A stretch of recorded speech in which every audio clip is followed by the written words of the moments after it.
सारे नेता गांधी के पहले कैसे बड़े बड़े शहरों में बैठ कर के कांग्रेस की सभाएं होती थी, और वो आते हैं, गांधी कहते हैं ये क्या मजाक है, भारत की पूरी आत्मा गांव में बसी है, पूरी आबादी गांव में बसी है, और आपके पूरा स्वतंत्रता संग्राम की लड़ाई आप शहर में बैठ के कैसे लड़ लेंगे। तो वो कहते हैं go back to the villages. वो स्वयं भी जाते हैं, और वो प्रचलित कथा सबको मालूम है कि किस प्रकार जब वो चंपारण के निकट स्नान कर रहे होते नदी किनारे और देखते हैं एक बड़ी आबादी के शरीर पर कपड़ा नहीं होता है, तो उसी समय वो अपने कपड़े को भी प्रवाहित कर देते हैं। और उस प्रकार से गांधी का एक बड़ा चर्चित और भी पहलू है जो बहुत लोगों की जानकारी में मैं चाहता हूं आपके माध्यम से। जी हाँ जी। पहले राउंड टेबल कॉन्फ्रेंस में गांधी लंदन नहीं गए थे, सेकेंड राउंड टेबल कॉन्फ्रेंस में गांधी लंदन जाते हैं। मजे की बात है, और ये विंस्टन चर्चिल के आत्मकथा से लिया हुआ उदाहरण मैं आपको बता रहा हूँ कि जब Gandhi second round table conference में भाग लेने के लिए लंदन जाते हैं तो और वो अपने उसी चोले में जाते हैं, मतलब वो अपने एक कपड़ा नीचे एक कपड़ा ऊपर, एक धोती और ऊपर एक चादर ओढ़ के जाते हैं।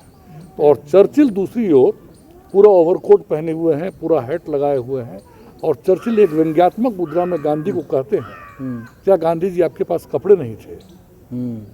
और गांधी की गंभीरता देखिए, उन्होंने भारत से अपने आप को आइडेंटिफाई किया था, और उन्होंने उसी शैली में जवाब दिया जी हाँ मेरे पास कपड़े नहीं हैं, सब कपड़े तो आपने पहन रखे हैं। अरे और चर्चिल लिखते अपनी आत्मकथा में कि गांधी के इस वक्तव्य का इतना बड़ा मनोवैज्ञानिक असर चर्चिल के ऊपर पड़ा कि एक सप्ताह से ज़्यादा वो बुखार में रहे। नेता हूँ, मैं इस गांव में रहता हूँ, और यदि मैं गांव के लोगों से मिलता हूँ तो पहली तो सामान्य सी पहचान यहाँ से बनती है कि यदि मैं दिन भर में 5 गांव जाता हूँ और मैं 50 लोगों से मिलता हूँ, तो क्या रात में सोने समय मेरे मन में वो 50 लोग और उनकी बातें आई कि नहीं आई। क्या मैं जब लेटा हूँ बिछावन पर तो वो गली का वो बच्चा याद आया कि नहीं जो उदास था, जिसने अपनी उदासी के कारण ये बताया था कि उसके पास कुछ कमी है। क्या मेरे मन में ये बात आई कि नहीं आई कि एक लंबे कार्यकाल या कार्यखंड में उस बच्चे और उन जैसे बच्चों के लिए कैसे समाधान निकाले जा सकते हैं आर्थिक उद्यम के जरिए उनके माता पिता को जोड़कर। तो इस तरह की जब आज़ादी के तुरंत बाद के जितने नेता थे इस देश के, एक सुखद संजोग है कि जितने बड़े नेता इस देश के थे वो इस देश के बड़े विद्वान भी थे। चाहे आप अम्बेडकर को ले लें, गांधी, नेहरू, सरोजिनी नायडू, मौलाना अबुल कलाम आज़ाद, जितने नेताओं के आप नाम लेंगे एक तरफ उनका नेतृत्व दिखेगा, अम्बेडकर, सबको आप देखिए, सब अपने अपने क्षेत्र के प्रगाढ़ विद्वान थे, भारतीयता के भाव से भरे हुए थे। अभी तो राष्ट्रवाद की चर्चा बहुत होती है, लेकिन राष्ट्र पर किसी से सवाल किए जाने लग जाए तो शायद उनके पास बोलने के लिए कुछ नहीं होगा।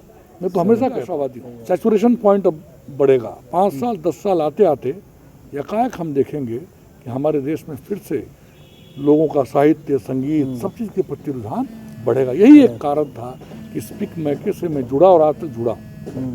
मैं गांव में भी शास्त्रीय संगीत का प्रोग्राम करवाता हूँ, बड़े बड़े कलाकारों को बुला करवाता हूँ। मेरा विश्वास है, क्योंकि और वैसे भी विश्वास है भी और विश्वास बाध्यता भी है, क्योंकि जब मानव जीवन है, कुछ करना है, तो आप आशा ही नहीं करेंगे तो होगा क्या।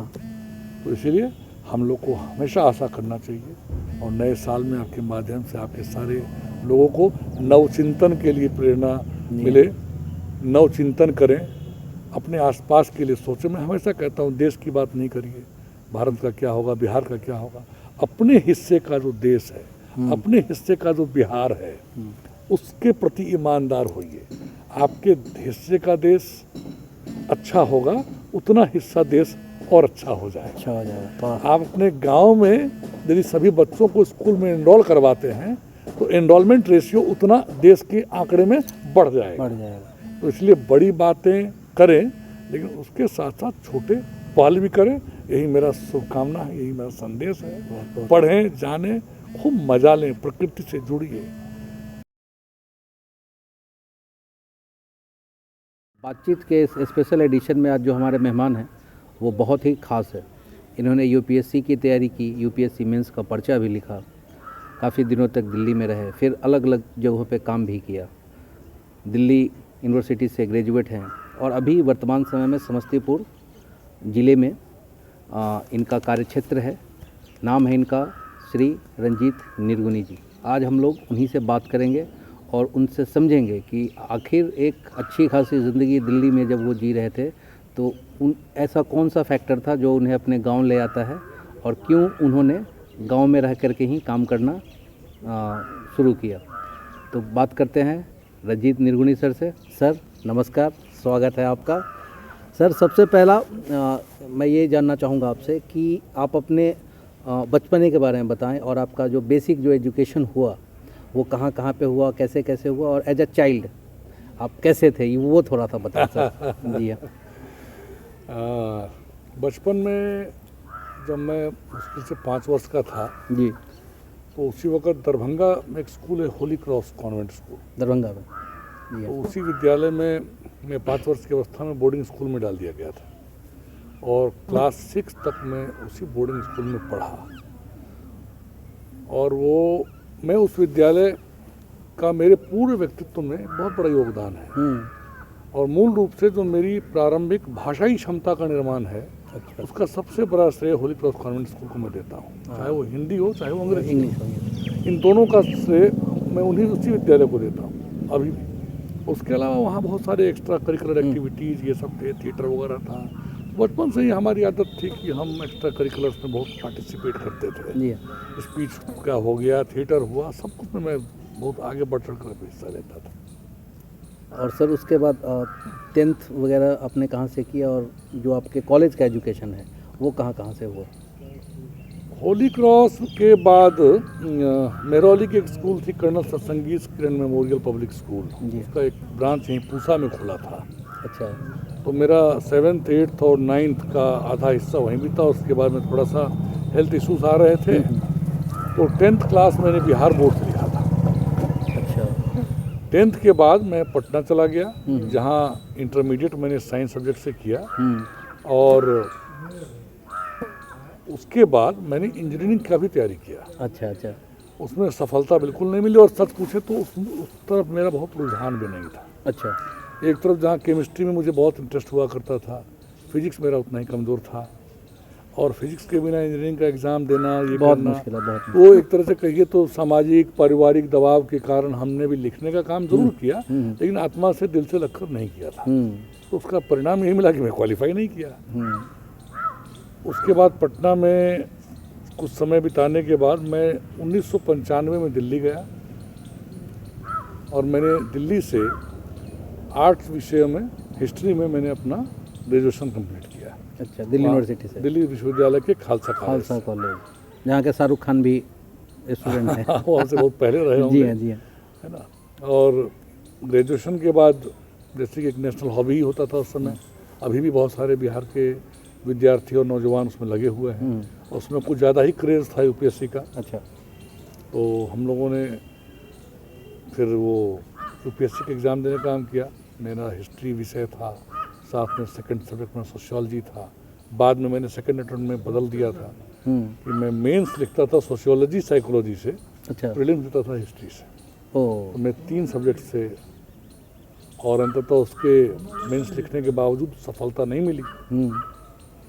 कुछ समय थोड़ा थिएटर वगैरह में भी काफ़ी इंटरेस्ट हमारा रहा। अच्छा, अभी एक बड़ी चर्चित थिएटर ग्रुप है, आप जानते होंगे दिल्ली में, अस्मिता थिएटर ग्रुप, जी हाँ, अरविंद गौर का है जी, और उनके साथ मैंने काफ़ी काम किया। लगभग 12 साल 13 साल हम लोगों ने थिएटर में काम किया, कॉलेज लाइफ से लेकर अंत तक में 12-13 साल। 12-13 साल। अच्छा खासा टाइम। और उसके ज़रिए कुछ लोगों से मुलाकात बात हुई और शास्त्रीय संगीत की से जुड़ी एक संस्था है स्पीक मैके। और होली क्रॉस के बाद यदि मेरे व्यक्तित्व में किसी भी एक संस्था का सबसे बड़ा योगदान है तो वो स्पीक मैके का है। अच्छा, स्पीक मैके के साथ जुड़ने से अपने विरासत और संगीत को जानने का तो अवसर मिला ही मिला, लेकिन उस जरिए इस देश के तमाम जो जाने माने संगीतकार हो सकते थे, जिन्होंने पूरा जीवन भारतीय शास्त्रीय संगीत को समर्पित किया होगा, बिस्मिल्लाह खां सरी के लोग, पंडित हरिप्रसाद चौरसिया, पंडित बिरजू महाराज, इन जैसे लोगों के साथ महीनों महीने सप्ताह सप्ताह भर रहने का जो अवसर मिला, सानिध्य आपका। और उस सानिध्य में जो पवित्र ऊर्जा मुझ तक आई जी हाँ। और मेरे अंदर जो चेतना जागृत हुई, मेरे अंदरूनी चेतना को जागृत करने में स्पीक मैके की बहुत बड़ी भूमिका है। यूँ कहें कि सबसे बड़े शिक्षक की भूमिका स्पीक मैके संस्था ने किया, और इससे मेरे अंदर सबसे बड़ी बात आई कि मैं एज ए ह्यूमन बीइंग कितना अपने आप को रिफाइन कर सकूं, क्योंकि जो मेरा रिफाइनमेंट होगा वही रिफाइनमेंट वापस मैं किसी को दे सकता हूँ, प्यार के रूप में दूँ या सेवा के रूप में। जी हाँ जी। तो उस नाते स्पीक मैके की बड़ी भूमिका मेरे पूरे जीवन में आज तक है। मतलब जो आपके पास होगा वही आप सोसाइटी को रिटर्न कर सकते हैं। तो आपका कैरियर जो है वो काफ़ी अच्छा चल रहा है, आप नई नई विधाएं सीख रहे हैं, आप पढ़ने में बहुत अच्छे हैं। अब उसके बाद आपने एकाएक 180 डिग्री, मतलब जो आदमी उस तरह के काम में हमारे यहाँ पे लोग जो पढ़ने लिखने वाले हों या फिर जो संगीत से जुड़ गए हों और जिनकी एक अच्छी लाइफ चल रही हो, मेट्रो में लाइफ चल रही हो, दिल्ली के अंदर आप रह रहे हैं, तो अचानक ऐसा क्या हुआ कि आपने बिहार में की तरफ रुख कर लिया, अपने गांव आ गए और यहाँ आने के बाद आपने राजनीति, एक्टिव पॉलिटिक्स ज्वाइन किया, ये कैसे हुआ? देखिए, इसका भी क्रम है, ऐसा जी नहीं हाँ। कि बिल्कुल अचानक सा नहीं है। जी। जब हमारे सिविल सर्विसेज में हम क्वालिफाई नहीं कर पाए तो हमारे कुछ मित्रों ने मुझे उस दिल्ली में लोकल चैनल से मुझको जोड़ने का काम किया। अच्छा। तो मैं बहुत समय तक वहाँ टीवी न्यूज़ में रिपोर्टिंग करता था, लेकिन एक समय के बाद वो जीवन भी मुझे उबाने लगा था। अच्छा। कि आप माइक लेकर के पूरे दिन दौड़ रहे हैं और कोई मर रहा है उसको जाके पूछ रहे हैं वो कैसा लग रहा है, उसके घर वालों से, उनके परिजनों से, और बड़ा ये टेक्निकली और ड्राई सा मुझे लगने लग गया रिपोर्टिंग, इमोशनली। और जर्नलिज्म में मुझे कहीं मतलब वो गहराई नहीं दिखाई पड़ रही थी। अच्छा। उसी दौरान किसी एक निजी संस्था के साथ मैं जुड़ा था जो कि दलित बच्चों की शिक्षा पे काम करती थी, और मुसहर जाति के लिए वो पर्चा परवाना के जो पर्चा बनता था ज़मीन का, उसके लिए काम होता था। अच्छा। तो लगभग 3-3.5 साल मैंने दलितों के बच्चों के शैक्षणिक कार्यों पर काम किया एज एन एजुकेशन कंसल्टेंट। अरे वाह। और वो फिर एक ऐसा फेज था जिसमें मैं फिर फील्ड से जुड़ा, और जिनके लिए सही मायने में काम आज भी होना चाहिए, उनकी बातों को समझने का अवसर बड़ी करीब से मुझे उस निजी संस्था के साथ जुड़ करके, एक एनजीओ के साथ जिसके साथ मैं काम कर रहा था, उसके साथ जुड़ करके मुझे ज़मीन के मुद्दों से एक लगाव और आकर्षण बढ़ा। और इसके समानांतर मन में एक द्वंद्व हमेशा होता था। मैं इतिहास का छात्र था। हमने देखा कि गांधी विदेश गए, बैरिस्टर बने, लेकिन जब वो लौटते हैं तो आप देखिए उनका कितना सुंदर क्रम है। वो ज्यों-ज्यों लौटते हैं, ट्रांसफॉर्मेशन, और जहाँ जहाँ जाते हैं वो स्थितियाँ उनको आकार देती हैं। यानी कि वो अपने आप को मुद्दों के साथ आइडेंटिफाई करते हैं और अपने पूरे ढांचे को भी उसी प्रकार ढालते चले जाते हैं। बहुत ज़्यादा प्लानिंग नहीं है। आप गांधी के लाइफ को देखेंगे तो बहुत योजना नहीं है। जिन स्थितियों में वापस लौट रहे हैं, आप देखिए सारे नेता गांधी के पहले कैसे बड़े बड़े शहरों में बैठ कर के कांग्रेस की सभाएं होती थी, और वो आते हैं, गांधी कहते हैं ये क्या मजाक है, भारत की पूरी आत्मा गांव में बसी है, पूरी आबादी गांव में बसी है, और आपके पूरा स्वतंत्रता संग्राम की लड़ाई आप शहर में बैठ के कैसे लड़ लेंगे। तो कहते हैं go back to the villages. वो स्वयं भी जाते हैं, और वो प्रचलित कथा सबको मालूम है कि किस प्रकार जब वो चंपारण के निकट स्नान कर रहे होते नदी किनारे और देखते हैं कि बड़ी आबादी के शरीर पर कपड़ा नहीं होता है, तो उसी समय वो अपने कपड़े को भी प्रवाहित कर देते हैं। और उस प्रकार से गांधी का एक बड़ा चर्चित और भी पहलू है जो बहुत लोगों की जानकारी में मैं चाहता हूँ आपके माध्यम से। जी। पहले राउंड टेबल कॉन्फ्रेंस में गांधी लंदन नहीं गए थे। सेकेंड राउंड टेबल कॉन्फ्रेंस में गांधी लंदन जाते हैं। मजे की बात है, और ये विंस्टन चर्चिल के आत्मकथा से लिया हुआ उदाहरण मैं आपको बता रहा हूँ कि जब Gandhi second round table conference में भाग लेने के लिए लंदन जाते हैं तो और वो अपने उसी चोले में जाते हैं, मतलब वो अपने एक कपड़ा नीचे, एक कपड़ा ऊपर, एक धोती और ऊपर एक चादर ओढ़ के जाते हैं। तो और चर्चिल दूसरी ओर पूरा ओवरकोट पहने हुए हैं, पूरा हैट लगाए हुए हैं, और चर्चिल एक व्यंग्यात्मक मुद्रा में गांधी को कहते हैं, क्या गांधी जी आपके पास कपड़े नहीं थे? और गांधी की गंभीरता देखिए, उन्होंने भारत से अपने आप को आइडेंटिफाई किया था।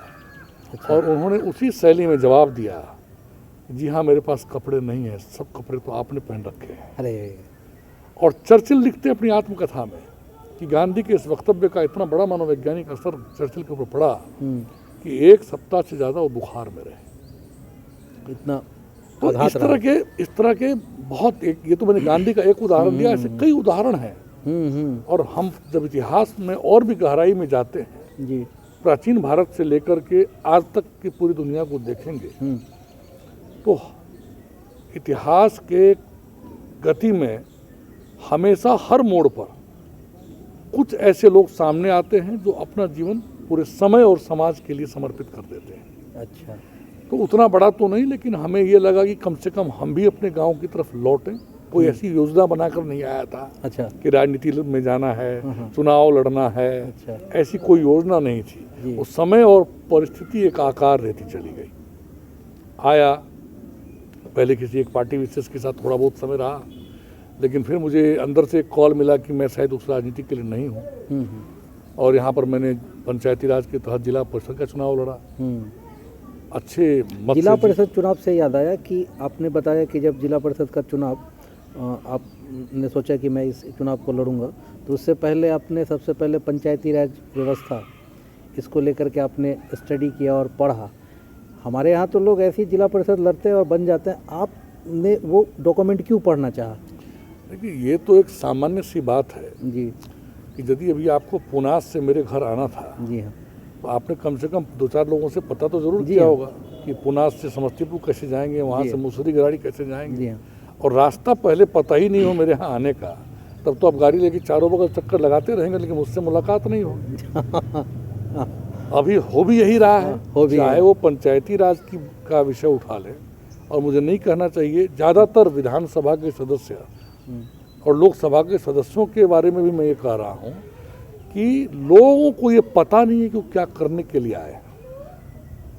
जाति के नाम पर, कैडर के नाम पर राजनीति हो रही है। जी और एक बड़ा समूह जो है वह राजनीति में एक पैसिव वोटर की तरह है, पैसिव नागरिक का काम कर रहा है। तो ऐसे में जब आप बिल्कुल ही ऐसे प्रतिनिधियों को जगह दे रहे हैं जिनके दिमाग में कोई आगे का नक्शा नहीं है, जी हाँ, तो फिर आपको चिंता करने का भी अधिकार नहीं है, चिंतन करने का भी अधिकार नहीं, शिकायत करने का अधिकार नहीं है। तो ऐसे में हमने अपने लिए तय किया जी कि हम जिस संस्था से जुड़ने की बात कर रहे हैं और जहाँ चुनाव लड़ने की इच्छा व्यक्त कर रहे हैं, पहले उसके बारे में जानकारी लेना आवश्यक है। स्वाभाविक। तो इसलिए बस बहुत सिंपल सी बात है कि यदि हम कहीं जाएंगे तो रोड मैप पहले पता होना चाहिए। हाँ। उस डिटेल्स को जानने के लिए पढ़ा। तो उसके बाद आपने जिला परिषद भी आप रहे, वो कैसा रहा, वो कार्यकाल कैसा रहा, उसमें आपने कैसे योगदान जिला दिया? परिषद के कार्यकाल का जो मेरे ऊपर, फिर मैं कहूँ, पहला जैसे मैंने बताया स्कूल होली क्रॉस, जी दूसरा स्पीक मैं के, जी तीसरा गुरु मेरा वो कार्यकाल है हाँ जिस पूरे कार्यकाल में मैंने, मेरे जिला परिषद अंतर्गत 7 पंचायत हैं, लगभग 20-21 गांव कह लीजिए। अच्छा और इन 20-21 गांवों में विद्यालयों की क्या स्थिति थी, पंचायती राज की जो संस्थाएं थी वो आम सभा, ग्राम सभा का कॉन्सेप्ट नहीं था। एक सेकंड, ऐसा लगता है मैं अपने बारे में चूंकि बात कर रहा हूँ तो मैं अपना ही अनुभव साझा करूँगा। जी जी यदि मैं जिला परिषद के सदस्य के रूप में निर्वाचित होकर इन 7 पंचायतों के हर एक पहलू में बारीकी से प्रवेश नहीं करता, एक ब्लॉक कार्यालय में कैसे काम होता है, पंचायत सेवक क्या करता है क्या नहीं करता और करने के लिए क्या नखड़े करता है ना, प्रखंड स्तर पे एक जो हल्का कर्मचारी है, एक जमीन की नापी करने के लिए कितनी बार अमीन को बुलाने के लिए दरखास्त देना पड़ता है, हमारा जो ग्रीवांस ड्रेसल मैकेनिज्म है वो कितना सार्थक है, कितना निरर्थक है, और किस प्रकार लोग उससे जुड़ करके कभी अपना काम करवा पाते हैं, कभी नहीं करवा पाते हैं। कि तो वो जो लोगों की दैनंदिन दिनचर्या की जो समस्याएं हैं और सरकार की, चाहे वो केंद्र की हो या राज्य सरकार की, जो तमाम योजनाएं हैं उसका क्रियान्वयन जमीनी स्तर पर कैसे कहाँ होता है, उसमें क्या दिक्कत आती है, क्या उसके लूप होल्स हैं, उसको अच्छा और कैसे बनाया जा सकता है, ये सब समझ यदि मैं जिला परिषद के रूप में काम नहीं करता तो वो कभी नहीं बन पाता। अच्छा, मतलब कहने का मतलब कि इलेक्शन लड़ना जीतना अलग बात है, सिस्टम कैसे वर्क करता है, अगर इसकी समझ नहीं होगी प्रतिनिधि को तो सिस्टम उसको कुछ भी से समझा सकता है, ये नॉर्मल सी एक बात हो जाएगी। ये तो एक विडंबना है ना जी। कि अभी तो जिसको मन जहाँ से मन चुनाव लड़वा दिया जा रहा है। अच्छा, कभी नरेंद्र मोदी जी के नाम पर, कभी नीतीश कुमार जी के नाम पर, कभी लालू के नाम पर, रामविलास जी के नाम पर, ज़्यादातर चुनाव तो ऐसे ही लड़ाए जा रहे जी हैं। हाँ जी। तो जो नॉन पैशनेट लोग हैं वो कास्ट कैडर, पार्टी कैडर और उससे जो चीज बच जाता है धनबल और तमाम तरह के साम दाम दंड भेद वाले लोग राजनीति में पदधारक बने हुए हैं। मैं उनको कभी नेता नहीं कहता, मैं अच्छा। सबको पदधारक ही कहता हूँ। अभी सबसे बड़ी बात है कि पदधारकों की कमी नहीं है, लेकिन नेता ढूंढने से नहीं मिल रहा है। इसको सर थोड़ा डिटेल में समझाइए कि नेता आपके हिसाब से, आपके नज़र में जो लीडर है और लीडरशिप क्वालिटी है वो क्या है? लेकिन नेता तो बहुत सहज परिभाषा है, उसको बड़े बड़े परिभाषाओं में हम बड़े बड़े शब्दों में, जारगन्स में, शब्द की लफाजी में न डालें। जी हाँ। मैं सामान्य सी बात समझता हूँ, मैं यदि नेता हूँ, मैं इस गांव में रहता हूँ और यदि मैं गांव के लोगों से मिलता हूँ तो पहली तो सामान्य सी पहचान यहाँ से बनती है कि यदि मैं दिन भर में 5 गांव जाता हूँ और मैं 50 लोगों से मिलता हूँ तो क्या रात में सोने समय मेरे मन में वो 50 लोग और उनकी बातें आई कि नहीं आई? ओह, क्या मैं जब लेटा हूँ बिछावन पर तो वो गली का वो बच्चा याद आया कि नहीं जो उदास था, जिसने अपनी उदासी का कारण ये बताया था कि उसके पास कुछ कमी है? क्या मेरे मन में ये बात आई कि नहीं आई कि एक लंबे कार्यकाल या कार्यखंड में उस बच्चे और उन जैसे बच्चों के लिए कैसे समाधान निकाले जा सकते हैं आर्थिक उद्यम के जरिए उनके माता पिता को जोड़कर? तो इस तरह की जब चिंताएं आपके मन में आने लग जाएं और आपको परेशान करें, जैसे आपके माता पिता यदि बीमार हों तो आप जैसे परेशान होते हैं, तो क्या आप जिन लोगों से मिले हैं एज ए प्रतिनिधि, जिनके नेता होने का आप दावा करते हैं, उन लोगों ने जो जो अपनी बातें बताई थी, किसी का काम प्रखंड में फंसा हुआ था, तो क्या आप अपने जॉट लिस्ट में इसको लिखते हैं कि नहीं कि कल उसको फॉलो अप करेंगे? उसके काम के संपादन तक आपके अंदर परेशानी बनी रही कि नहीं बनी रही? और एक समय सीमा के बाद आप जिन जिन चीज़ों को देख रहे हैं रोज़मर्रा की दिक्कतों के रूप में, उसको एक पैटर्न के रूप में डेवलप करने के लिए आप लोगों से सुझाव लेकर और उस विषय से जुड़े एक्सपर्ट से बात करके आपके दिमाग में एक कंसर्न आता है कि नहीं आता है कि यदि 1 दशक में ये समस्या है तो आने वाले 2 दशक में समस्या का समाधान कैसे निकालेंगे? मेरे ख्याल से ये चंद चीज़ें हैं। यदि आपके दिमाग को ये सवाल पीछा कर रहे हैं तो पहला शर्त है कि आप तभी आप नेता कहलाने के लायक हैं। ओके, मतलब प्लानिंग, विजन, इम्प्लीमेंटेशन, कंसर्न, अच्छा, कंसर्न, पेन। आप जिन गलियों में गए उन गली में चलने में दिक्कत थी, क्या आपको ये बेचैनी हो रही है? आपको लग रहा है कि वो दिक्कत आप ही की दिक्कत है? यदि ऐसा लग रहा है और आप अपने घर में सुसज्जित कमरे में कंफर्टेबल फील कर रहे हैं, मैंने बहुत अच्छा कपड़ा मैचिंग का पहना है, लेकिन यदि मेरे दिमाग में ये बात नहीं है कि वो लोग जिनके पास मैचिंग कलर का कपड़ा नहीं है, क्या आने वाले 20 साल 25 साल में वहाँ तक कैसे उस पीढ़ी को पहुँचाया जाए, अच्छा, ताकि वो भी अपने पसंद के रंग का कपड़ा पहन सके।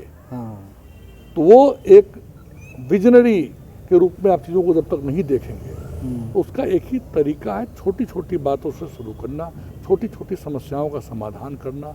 उदाहरण के लिए ब्लॉक आप रोज जा रहे हैं, आपके पास लोग पैरवी करने आते हैं, तो एक पैरवी की पूरी साइकोलॉजी क्या है, लोग पैरवी करने क्यों आते हैं? यदि आपके यहाँ रोज पैरवी करने लोग आ रहे हैं, इसका मतलब एक ही लाइन में है कि आपका जो ग्रीवांस रिडक्शन मैकेनिज्म है, लोगों की जन सुनवाई की जो व्यवस्थाएं हैं, यदि वो सहज रूप में लोगों को काम करेगा तो पैरवी आपके पास नहीं आएगा। सिस्टम अगर काम कर रहा है तो एक पैटर्न आपको खुद दिखने लग जाएगा।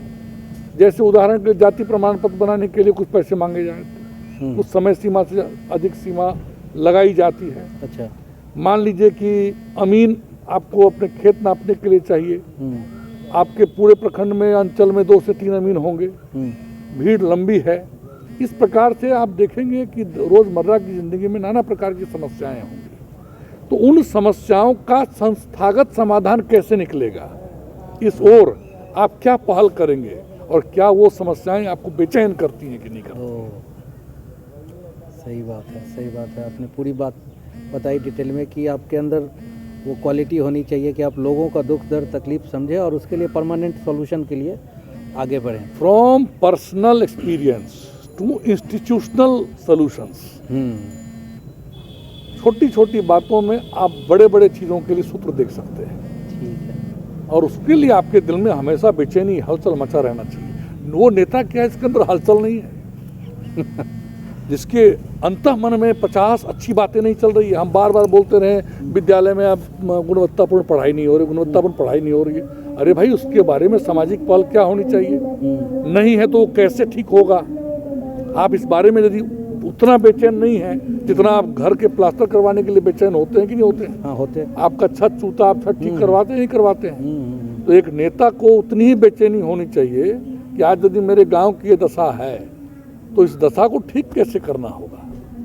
तो पानी चूने जैसा फीलिंग यदि आने लग जाए, वो छत के पानी चूने पर जो बेचैनी होती है, हाँ। वही बेचैनी अपने आसपास की व्यवस्थाओं के प्रति होनी चाहिए। वही नेता है। सर, अब भारत जो है लोकतांत्रिक देश है और हम लोग लोकतंत्र में जीते हैं और लोकतंत्र की कुछ शर्तें हैं। लोकतंत्र की कुछ शर्तें हैं, उसमें से एक शर्त है कि इस व्यवस्था को चलाने के लिए कुछ नेता होंगे और उनको सपोर्ट करने के लिए इंस्टीट्यूट होगा। आपने अभी संस्थाओं का बात किया, तो संस्थाओं को लेकर के हमारे यहाँ पे जो कंसेप्ट है कि हमारे यहाँ पे संस्थाओं का जो स्तर है वो अप टू मार्क नहीं है, या फिर यूँ कहें कि कम है या एवरेज है। तो ऐसा क्यों है? आखिर ये समस्याएं क्यों हैं हमारे साथ? संस्थाओं का स्तर क्यों नहीं बढ़ रहा है या फिर क्यों घट रहा है? इसके कारण आपके नज़दीक क्या है, आप क्या समझते हैं? मतलब बिहार की चर्चा में जाएंगे तो बहुत पीछे चलना पड़ेगा। जी हाँ। उसको मैं संक्षेप में करके फिर वर्तमान पे आ जाऊँ। जी। जिस समय ये देश आज़ाद हुआ तो हम सबको मालूम है एक लंबे समय तक, यहाँ तक कि 1912 से पहले बिहार, उड़ीसा, बंगाल सब एक था। जी। और इतिहास गवाह है कि अंग्रेज़ों की सबसे पहली फैक्ट्री हुगली में स्थापित हुई थी। यानी बंगाल में, जिसका हिस्सा बिहार भी था। इतिहास गवाह है कि अंग्रेज़ों के द्वारा सर्वाधिक दोहन यदि किसी एक क्षेत्र का किया गया था तो ये बंगाल प्रोविंस का दोहन हुआ था। लेकिन आप दुर्भाग्यपूर्ण विडंबना देखिए, जब ये देश आज़ाद होता है तो पहले पंचवर्षीय योजना पर दिमाग लगाइए तो हम उस समय हरित क्रांति की चर्चा करते हुए दिखाई पड़ते हैं। और उस हरित क्रांति का सबसे बड़ा लाभार्थी कौन होता है? दिल्ली के आसपास के इलाके, पंजाब, हरियाणा, थोड़ा सा पश्चिमी उत्तर प्रदेश इत्यादि। उसके दूसरे पंचवर्षीय योजना में आ जाइए तो दूसरे पंचवर्षीय योजना में कमोबेश फोकस यद्यपि खेती पर रहता है, थोड़ा थोड़ा उद्योग की तरफ हम आगे बढ़ते हैं। और फिर आप देखिए उद्योग कहाँ गए? उद्योग गए गुजरात, उद्योग गए महाराष्ट्र, उद्योग गए कर्नाटका, यानी कि दक्षिण पश्चिमी राज्यों तक उद्योग चला गया। तीसरी पंचवर्षीय योजना में आइए तो आप फिर देखेंगे कि एक तरफ हम खेतीबाड़ी की बात तो कर रहे हैं और साथ में हेवी इंडस्ट्रीज की चर्चा आती है। और फिर आप देखिएगा कि हेवी इंडस्ट्रीज का फोकस कहाँ जा रहा है? South and south west. आप गौर से समझिए इस बात को। इसलिए कुछ हद तक आज नीतीश कुमार के विशिष्ट राज्य की दर्जे की मांग को यदि गहराई में देखा जाए, यद्यपि नीतीश जी के मांग के आधार कभी कभी विरोधाभासी दिखाई पड़ते हैं, आधार के लिए जो तर्क देते हैं उनके विरोधाभास है, लेकिन सच पूछिए तो जिस प्रकार का ऐतिहासिक दोहन इस बंगाल प्रोविंस का हुआ, जिसका हिस्सा बिहार था, और पंचायती राज की, देखिए पंचायती राज की बात हमेशा मन में आ जाती है कि और जब हम योजनाओं का निर्माण कर रहे हैं पंचवर्षीय योजनाओं के जरिए, तो उसमें बिहार कहीं नहीं है। तो जो क्षेत्र सबसे ज़्यादा नील की खेती यहाँ होती है, किसानों का दोहन यहाँ होता है, गांधी जी इसी कारण आए थे यहाँ। फैक्ट्री बिठा करके सारा चीज़ यहीं होता है।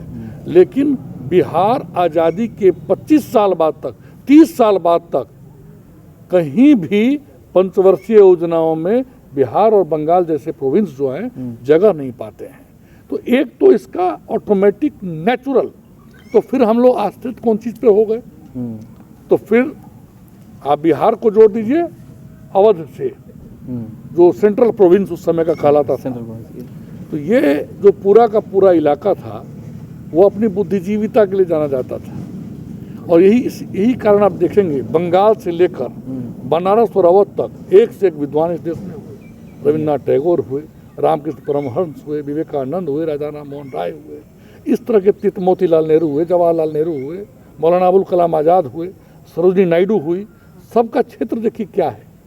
और आप देखें फिर इतिहास के आईने से तो आप पाएंगे कि इसीलिए इस क्षेत्र के लोगों ने कृषि को प्रधान रखते हुए कलम पर ज़्यादा बल दिया। अध्ययन, अध्यापन, यूपीएससी इत्यादि, आज तो यूपीएससी की बात पूरे देश में फैल गई। लेकिन आज़ादी से लेकर के लंबे समय तक 1990 तक 1995 तक आप देखिए तो मैक्सिमम सिविल सर्वेंट्स इसी क्षेत्र से गए। लेकिन अब ये समय आ गया, आबादी इतनी बढ़ गई, नौजवानों के सामने रोजगार की जब इतनी बड़ी समस्या है, तो सिर्फ सिविल सर्विस या कुछ चंद सरकारी नौकरियों के सहारे हम क्या कर सकते हैं। और दुर्भाग्यपूर्ण देखिए, यदि बिहार के संदर्भ में बात करें, ये बड़ा ही कॉन्ट्राडिक्टरी है लेकिन साझा कर लेता हूँ। अब 1990 से लेकर के 2005 तक जो लालू जी का राज है वो अपने आप में एक विरोधाभास है। एक तरफ एक आईने से आप देखेंगे तो उसमें विकास पीछे चला गया, विकास हुआ ही नहीं।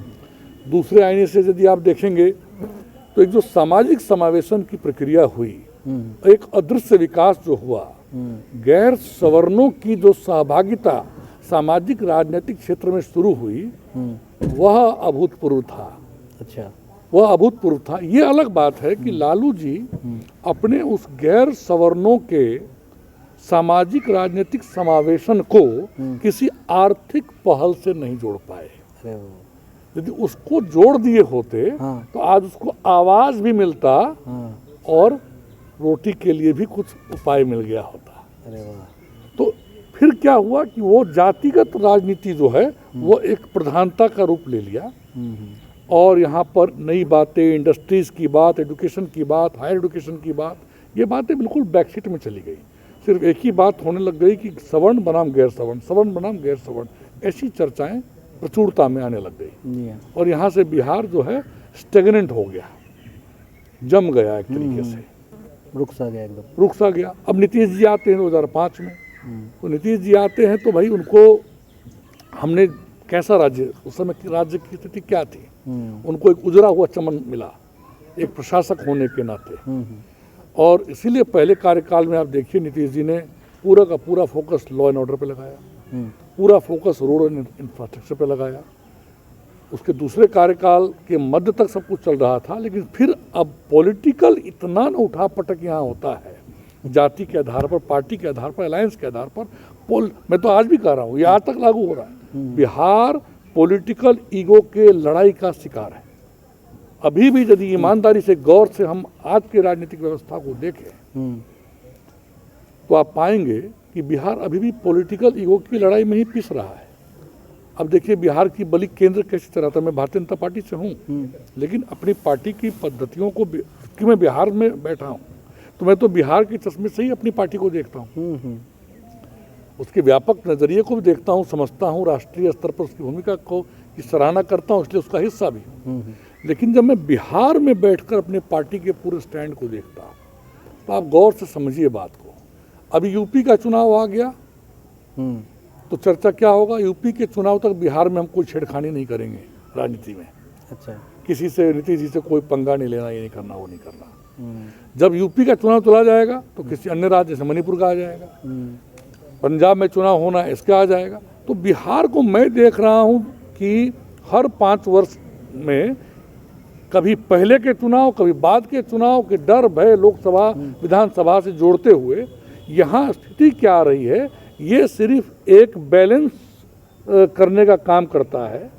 और बिहार का जो पॉलिटिकल ऑर्गेनाइजेशन है, पूरा बिहार का सरकार का ऑर्गेनाइजेशन, जो इसका राजनीतिक हिस्सा जो है, वो इतना असंतुलित रहता है, हमेशा डगमगाता रहता है कि वहाँ निर्णय क्या होंगे।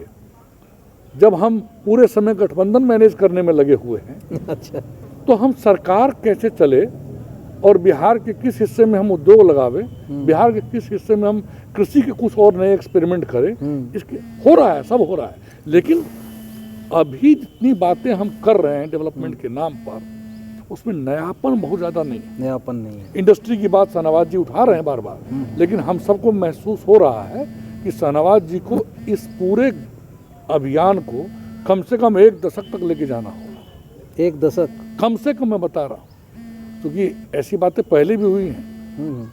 ये बात ऐसी नहीं कि पहली बार हो रही है, इसको लंबा खींच के जाना होगा। और तब जाकर के शायद अभी निकट भविष्य में बहुत बड़ा उद्योग के लिए क्या जरूरी है, आपको उद्योग के लिए तो इन्वेस्टर आएगा। हमारे पास जो लैंड एक्विजिशन पॉलिसी है, उसमें हम कोई परिवर्तन करने के लिए तैयार नहीं है। बड़ा इन्वेस्टर और लॉ एंड ऑर्डर कंडीशंस ठीक है, लेकिन ये तो हम यहाँ बैठ के समझ सकते हैं। जो बाहर से आने वाला इन्वेस्टर है, वो तो क्राइम के नाम से ही पहले भाग जाता है। तो हम कहीं ना कहीं, अच्छा, जो इन्वेस्टर है वो देख रहा है कि यहाँ सरकार की स्थिति हमेशा डगमग में है। यहाँ तो जो हमारा कोalition है सरकार का, उसी में पता नहीं चलता कि कब जीतन राम मांझी किधर चले जाएंगे, तो कब सरकार कहाँ गिर जाएगा। कम विधायक वाले नीतीश जी मुख्यमंत्री हैं, और जिस प्रकार का बिहार का रिसेंट पॉलिटिकल पास्ट रहा है, 3 साल में 3 तरह की सरकारें उठा पटक करके बनती हैं, उसमें आप किसी भी इन्वेस्टर में फेथ क्रिएट नहीं कर सकते हैं। तो जब इन्वेस्टर में फेथ ही क्रिएट नहीं करेंगे तो होगा क्या। सरकारी नौकरियां एकदम सिकुड़ सी गई हैं, कहाँ से लाएंगे नौकरियां आप, ये कहा। तो उस नाते बिहार इस समय भी कमोबेश जातीय राजनीति का शिकार है, और सरकार हो या मंत्रालय हो, मंत्रिमंडल हो, विधायकी हो या सांसदी हो, इसमें सबसे पहला फोकस है कास्ट बैलेंस, और उसके बाद ही कोई और चर्चा है। अच्छा, तो एक निगाह से देखेंगे तो सामाजिक समावेशन के नाम पर हम भी ये मानते हैं कि हर सामाजिक वर्ग से नेतृत्व आना चाहिए, लेकिन इसका ये मतलब नहीं होता है कि आप हर सामाजिक वर्ग में योग्य लोग भी हैं। लेकिन ऐसा कैसे हो रहा है कि ज़्यादातर लोग सिर्फ कास्ट और पॉलिटिकल कार्डर के नाम पर ही चुन के अंदर जा रहे हैं। इसलिए बिहार में जब भी बात होती है तो बिहार के पास्ट के बारे में बहुत बात होती है कि बिहार में ये था, बिहार में ऐसा था, बिहार की हिस्ट्री के बारे में बताया जाता है। देखिए, बिहार को रेडिकल चेंज चाहिए। यदि मुझसे आप पूछेंगे, जी हाँ जी, रेडिकल चेंज चाहिए। बिहार का एडुकेशन अभी कहाँ पर है? बहुत आपका 9वीं कक्षा का हमारा बच्चा वो रीडिंग नहीं लगा सकता, वो मैथमेटिक्स के सवाल सॉल्व नहीं कर सकता, और हम किस विकास की बात कर रहे हैं। ठीक है, सिंबॉलिक रूप में मैं मानता हूँ, लड़कियों को साइकिल दिया गया, पोशाक दिया गया, इससे कॉन्फिडेंस बिल्डिंग मेजर हमने दे दिया, लेकिन ये कब तक हम इसका राग अलापते रहेंगे? क्राउड मैनेज हो गया है, क्वालिटी नहीं जा रहा। क्वालिटी कहाँ जा रहा है? और ये स्थिति एक डरावनी सच की ओर हम लोग बढ़ रहे हैं। जी हाँ, भविष्य में हमारे करोड़ों ऐसे बच्चे होंगे जिनके हाथ में मैट्रिकुलेशन का सर्टिफिकेट होगा, लेकिन न वो 4 लाइन हिंदी बोल पाएंगे, न 4 लाइन अंग्रेजी बोल पाएंगे। सोचिए, देश दुनिया के आगे हम बिहार का क्या चेहरा पेश कर रहे हैं। नहीं तो जैसा आपने कहा कि इस क्षेत्र का सबसे ज़्यादा शोषण भी हुआ, और इस क्षेत्र के लोगों ने कलम पकड़ लिया, अब एक से एक विद्वान पैदा हुए, तो कैसे न कैसे करके गुजारा हो गया। मगर अब संसाधन की कमी तो है ही, उसमें तो हमारा बहुत ज़्यादा हाथ मजबूत है नहीं, और कलम में भी हमारा हाथ तंग होता जा रहा है। तो क्या ये ऐसे लोग जो हैं वो सिर्फ एक डमी वोटर बन के रह जाएंगे? ये है क्या कि पूरी की पूरी राजनीति एक टेक्निकल ड्राई सिस्टम की और नॉन इन्वॉल्व, उसमें जब मैं कहता हूँ नॉन इन्वॉल्व से बेहतर वर्ड होगा नॉन पैशनेट। ओके। न वोटर पैशनेट है, न पदधारक, जिनको आप नेता कहते हैं। मैं उनको नेता नहीं कहता, तो नहीं कहता, मेरा मुंह पदधारक कहता है हमेशा। अच्छा, हाँ।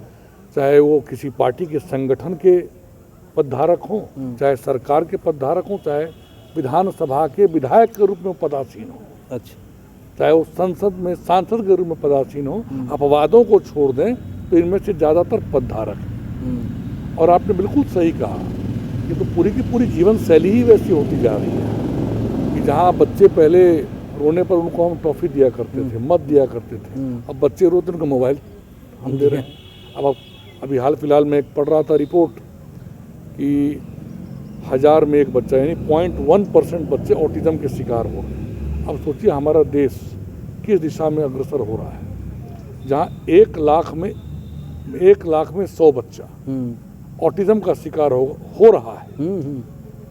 तो ज़रा कल्पना में जाइए कि आने वाले समय में करोड़ों बच्चे हमारे देश के अंदर ऑटिज्म के सिर्फ शिकार होंगे। एक उदाहरण दे रहा हूँ। इस तरीके से आप देखिए पूरी जीवन पद्धतियों का एक लाइफस्टाइल का ऐसा देन है कि हम पूरे समय कह रहे हैं हम सोशल मीडिया पर हैं, लेकिन हमारे अंदर कुछ भी सोशल बचता ही नहीं है। ये कमाल हम की पूरे समय सोशल मीडिया पर हैं, जी हाँ। लेकिन हम अंदर से बिल्कुल भी सोशल नहीं है। हम समाज के लिए और सामूहिकता का भाव जितना घटा है, हम सिर्फ नेताओं को दोषी क्यों कह दें। शुचिता का भाव तो हम सब में है, हर कोई जल्दी में है, हर कोई एक दूसरे को लंगड़ी मारने के चक्कर में है। तो शुचिता हमारे अपने जीवन में भी अभी नहीं है। तो ये सब बिल्कुल ही भागदड़ वाली कहानी है। अच्छा। हम आंख मूंद के भागे जा रहे हैं, किसी के पीछे भाग रहे हैं, और जिसके पीछे भाग रहे हैं उसको भी पता नहीं कि हम कहाँ भागे जा रहे हैं। नहीं, मैं आपसे ये पूछूं कि आपके नज़र में ये जो हमारा स्टेट है, इसमें चूँकि आबादी बहुत यंग है और पढ़ने लिखने वाले बहुत लोग हैं और शिक्षा का स्तर हम लोगों को पता है। आप पैसों से सड़क बना सकते हैं, बट उस पर चलने का जो सहूर है वो नहीं लाया जा सकता है। आप टेक्नोलॉजी दे सकते हैं, मगर उसको कैसे यूज़ करना है अपने फ़ायदे के लिए वो हम लोग नहीं सिखा सकते हैं सिर्फ टेक्नोलॉजी का गैजेट हाथ में दे देने से। तो मेरे अगला जो ख्याल है वो ये है, मैं आपसे ये जानना चाहूँगा कि अगर आपके हाथ में पावर हो और आप उस पोजीशन में हो, तो बिहार के एजुकेशन के लिए आप क्या करना चाहेंगे और किस तरह से, मतलब आप देखते हैं कि एजुकेशन में ये काम एकदम होना चाहिए। देखिए, बिहार के एजुकेशन की बात करें, बहुत लंबा चिट्ठा है ये, लेकिन मोटी मोटी बात करें तो सबसे पहले, क्योंकि मैं साइकोलॉजी का छात्र रहा हूँ, हाँ, और हमने एडुकेशन साइकोलॉजी में पढ़ा कि जो किसी भी बच्चे का या ह्यूमन बीइंग का तो सबसे सिग्निफिकेंट लर्निंग फेज कहें या लर्निंग स्किल्स को डेवलप करने का फेज कहें, लैंग्वेज को डेवलप करने का फेज करें, मेंटल होराइजन को डेवलप करने का फेज कहें, उसको हम साइकोलॉजी में क्रिटिकल एज भी कहते हैं जी। And that is hardly up to 12-13। यानी कि एज पर साइकोलॉजी 12-13 वर्ष तक जो आपके अंदर फैकल्टीज डेवलप कर दिए गए, तो बेसिक फैकल्टीज डेवलप हो गए, हाँ। उसके बाद सिर्फ उसका विस्तार होता है। उसके बाद भी नई चीज़ें होती हैं, लेकिन उसका रेशियो बहुत कम हो जाता है। हाँ। अभी आप किसी भी आम माँ बाप से बात करें तो वो कहेंगे अरे किसी तरह से मैट्रिक पास करने दीजिए, 8वीं पास करने दीजिए, फिर देखेंगे ना, भेज देंगे आकाश में। हाँ। अरे जब आपने बेस में कुछ दिया ही नहीं, और जब पेड़ इतना बड़ा हो गया उसमें कुछ पत्ता का आपने ट्रिमिंग किया ही नहीं, और अचानक से उसमें आप खाद डाल देंगे तो उसका क्या फ़ायदा होगा? कोई फ़ायदा नहीं। तो मेरे ख्याल में किसी भी सरकार के सबसे बड़ी प्रायोरिटी, और यदि मेरे हाथ में सत्ता हो तो मेरा सबसे प्राइमरी फोकस ये होगा कि हमारे पास जो ही बजट है, क्योंकि सब कुछ बजट पर डिपेंड करता है, हमारा जो ही बजट है वो 14 वर्षों की एक संविधान के हिसाब से मुफ्त शिक्षा पाने के लिए एक जो आयु है, वर्ग है, उस आयु वर्ग के बच्चों को इतना स्किल्ड करना चाहिए, इतना कैपेबल बनाना चाहिए, उसके लिए खर्च जो लगे कि वो आगे की दुनिया में वो अपना मंजिल खुद तलाश सके, वो चीज़ों को टैकल करना उसी आयु वर्ग में सीख जाए। तो सबसे मेजर फोकस वहाँ है। हायर एजुकेशन पे यदि हम आते हैं तो अभी भी आप बता दीजिए हमको कि बिहार के मैक्सिमम कॉलेजेस में प्रोफेसर्स की सीट खाली पड़े हुए हैं, कोई बहाली नाम का चीज़ नहीं है। आपके यूनिवर्सिटीज़ जो है, with all my respect for every party, आपके मैक्सिमम यूनिवर्सिटीज़ राजनीति का अड्डा है। वाइस चांसलर पॉलिटिकली चुने जाते हैं। वाइस चांसलर से बातचीत करेंगे जब आप, तो उनका एक कोई, मतलब क्या कहूँ, मतलब ये थोड़ा सा ओवरऑल सोसाइटी के ऊपर एक टिप्पणी करते हुए लगता है कि किसी भी क्षेत्र में, जीवन के किसी भी क्षेत्र में पैशनेट लोगों का अभाव है। जो वीसी बैठा है उसको तो अपने यहाँ जो विद्यार्थी हैं उनके ओवरऑल डेवलपमेंट, उनको कैसे वो राष्ट्रीय स्ट्रीम से जोड़े, नेशनल मेन स्ट्रीम से कैसे जोड़ा जा सकता है, नेशन की क्या आवश्यकताएं। आप देखिए यूनिवर्सिटी को हिंदी में ले जाइए, हम क्या बोलते हैं, विश्वविद्यालय। विश्वविद्यालय। तो एक विश्वविद्यालय में यदि एक विद्यार्थी का एक वैश्विक सोच नहीं हम डेवलप कर पाए, एक सार्वभौमिक सोच नहीं डेवलप कर पा रहे हैं, तो वो तो बहुत दूर की बात है। उसके जो बेसिक कोर्स है उसको तो हम पढ़ा नहीं पा रहे हैं। कॉलेजेस लोग नाम लिखवाने के लिए लिखवा रहे हैं, एग्जाम देने के लिए एग्जाम दे रहे हैं। समस्तीपुर में जहाँ हम बैठे हैं, आपके मुख्य शहर में 8 मुख्य कॉलेजेस हैं। कितने कॉलेजेस में पढ़ाई हो रही है, किसको इसकी फिक्र है? किसी को नहीं। तो भाई जो विधायक सांसद है वो करते क्या है, तो मैं समझ नहीं पाता हूँ कई बार। वो तो प्रधानमंत्री ग्राम सड़क योजना ऐसे भी आता है वैसे भी आएगा, उसमें उनकी क्या भूमिका है? उनके जो एजेंट्स हैं या कार्यकर्ता हैं वो सुझाव दे देते हैं। उनके फंड से जो डेवलपमेंट होना है, पीसीसी बनना है, वो सब तो साम रूटीन वर्क है। लेकिन भाई एक अच्छा सांसद, एक अच्छा विधायक कौन है? वो 2-4 चीज़ों को तो कम से कम इंश्योर करना चाहिए कि उसके शहर का सदर अस्पताल ऐसा अस्पताल हो जिसके बारे में सोचकर किसी भी नागरिक का मन निश्चिंत हो। अभी हम सब सोते हैं तो क्या हमारे दिमाग में है कुछ होगा तो सदर में लेके जाएंगे? सवाल नहीं है, बिल्कुल नहीं सवाल है। हमको पटना जाना होगा, दरभंगा जाना होगा, तो हमारा अस्पताल कम से कम इतना हो कि 2-4 दिन का इमरजेंसी और कैसा भी रोग हो। अभी तो हालत ये है कि रात के शिफ्ट में, इमरजेंसी शिफ्ट में आपका डेंटिस्ट बैठा हुआ है। अब सोचिए कैसी निश्चिंती है जो नागरिक आपके दिमाग में होगी, है ना? उसी प्रकार से एक अच्छा नेता वो है जो ब्लॉक में जाए कभी कभी, उससे क्या होता है कि माहौल बनता है। जी हाँ जी। जो अपने किसी भी कॉलेज में एक्सटेम्पोर जाए, किसी भी स्कूल में जाए, इससे एक माहौल बनता है और उस पर वर्कआउट करे, लोगों को मोटिवेट करे। अभी क्या है, पूरे राजनीतिक संस्कृति में मोटिवेशन का अभाव है। मोटिवेशन का अभाव है। और इसीलिए अभाव है क्योंकि वो स्वयं मोटिवेटेड नहीं है। उसके दिमाग में भी सिर्फ इतना ही है कि मैं तो बन गया, अब मैं अपने फलाने व्यक्ति की सेटिंग कहाँ करा दूं, वसूली कहाँ से आनी है, जो योजनाएं सरकार की जा रही हैं, हमारे फंड से जो योजनाएं लागू होनी है उसका कमीशन आया कि नहीं आया, सारा दिमाग तो वहाँ डाइवर्टेड है। तो आप गौर से देखेंगे तो एक तरह की गंभीरता, concern, care, futuristic thought, futuristic pain, अब आने वाले समय में क्या क्या समस्याएं आ सकती हैं, हमारा आने वाला समाज कैसा होगा, उस समय की तैयारी में हम कितने लगे हुए हैं। तो ऐसी चीज़ों पर ध्यान देने वाले लोग नहीं हैं। अब सिर्फ एक टेक्निकल लीडरशिप है। तो ये कहीं ना कहीं जब मैं कहता हूँ टेक्निकल लीडरशिप है तो मुझे ये भी कहना चाहिए कि नागरिक भी टेक्निकल ही हैं।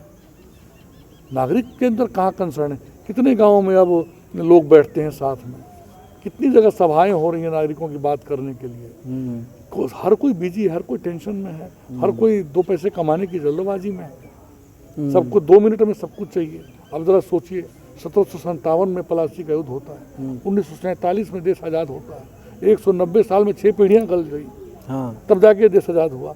आज 190 मिनट हम धैर्य के साथ नहीं बैठ सकते, 190 दिन कोई काम नहीं करना चाहेंगे, 190 हफ्ता किसी काम को हम नहीं दे सकते। और हम किस देश की, किस राष्ट्र की बात करेंगे? कोई एक राष्ट्र निर्माण जिम्मेदारी पूर्ण लोगों का अभाव जीवन के हर क्षेत्र में है। और शायद इसीलिए हमारा राजनीतिक क्षेत्र जो है दूषित सा दिखाई पड़ता है।